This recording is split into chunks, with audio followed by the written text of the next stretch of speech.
At some point, somebody in the Kenyatta government, presumably the president himself, would have made this calculation. What would be worse? A piece of political theater, televised, devised to put the legitimacy of the government in question? Or denying the media the right to broadcast the ersatz event? Viewers countrywide were thrown into the dark. The signal that sends, the perception it creates. It might have seemed like a good idea in the short term as a show of force, but what it does in the long term is it says we are going to undermine the public's right to information for the sake of securing this short-term power. And that's a real threat to democracy. And I think if they hadn't given it as much attention as they did, it would have just been a footnote in the political history of the country. The first thing is it tells us that the government itself does not feel that it is bound by the Constitution and by our laws. What's really significant here is that our media, from when the Kenyatta government came in, have pretty much behaved like this government can be their friend. They thought that would buy them some protection. And what they're now learning is that all they have done is to embolden the state. Kenya's presidential election should have been settled 5 months ago, August 8, 2017. The incumbent, Uhuru Kenyatta, was declared the winner by 10 points over Raila Odinga. Odinga challenged the result in court, saying the Electoral Commission's computers had been hacked, the results tampered with. The Supreme Court ruled with Odinga, saying that by denying the court access to its IT system, the commission left the judges with no choice. They nullified the election results and ordered another vote for October. The second round played out like a farce. Odinga pulled out, saying the fix was in. A key member of the Electoral Commission fled the country, citing political interference and death threats. Voter turnout was less than half of what it was in round one, and the Electoral Commission declared Kenyatta the winner with more than 98% of the vote. In most civilized countries, when the Electoral Commission gives the result, that is the result, and everybody accepts it, and the country moves on. In Kenya, we have a very, very different society because there has been suspicion. There's always a question mark. What didn't they tell us? Did they hide something? And I think the media finds itself in that space. Most notably, after the election of late 2007. The results were disputed, and the violence lasted for months. More than 1,000 were killed, more than 500,000 displaced, refugees of an electoral aftermath. The causes of that violence were many and complex. However, the Kenyan media got much of the blame.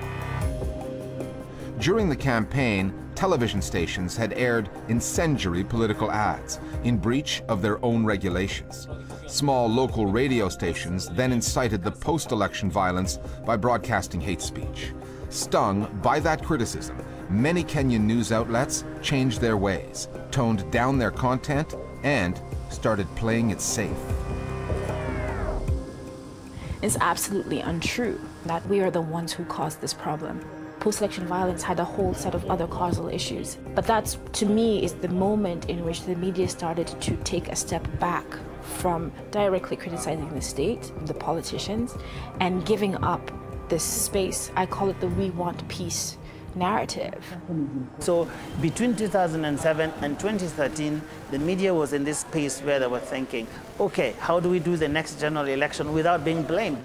And so the media was then criticized in 2013, and I think rightly so, for having been too careful. That vote in 2013 was the first to elect President Kenyatta. By year's end, his government had passed a new media law, giving itself the power to fine news outlets, a law those outlets opposed, and one the US-based Committee to Protect Journalists described as draconian. The Kenyan media might have seen that law coming. Earlier that year, on the 100th day of his presidency, Kenyatta summoned media owners and their executives to a breakfast meeting. The government will allow journalists from media houses be embedded to State House, apart from opening the government to scrutiny by the media. As one of the president's allies in the media puts it, Kenyatta simply spelled out the role he expected journalists to play. So what the president was asking on that occasion is that we should not be adversarial, even as you are the public watchdog, even as you set the agenda should not be adversarial, meaning the media should not make itself as an opposition party. It should play the role of being for the state.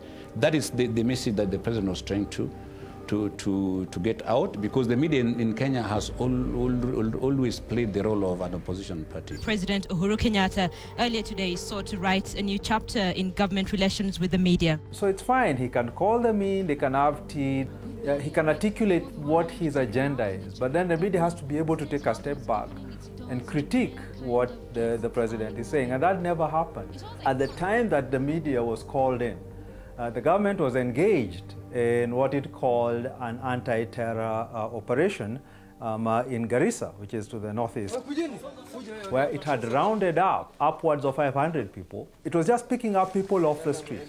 They were suspected terrorists, Not a single person in the media took the opportunity during that breakfast to ask about that operation. From this media breakfast with the state, what they did was they escalated the "we want peace" narrative. It's like, well, you're the media, you're not a PR agency. You're the media. Your job is to keep their feet in the fire, to keep them honest.